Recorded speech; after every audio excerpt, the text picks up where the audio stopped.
kujua nikipiga magoti asubuhi, mchana majibu yangu yanaonekana. Awe hiyo hivyo kwa jina la Yesu kwako. Iwe kwako kwa jina la Yesu. Iwe kwako kwa jina la nani?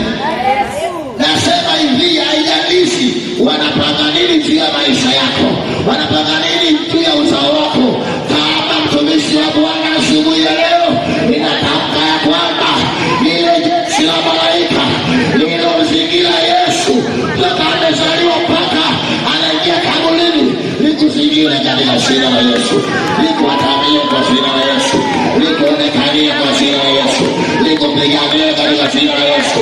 Haijalishi vita ulionayo, Biblia inasema vita vyetu si vya damu na nini, si vya damu na nini.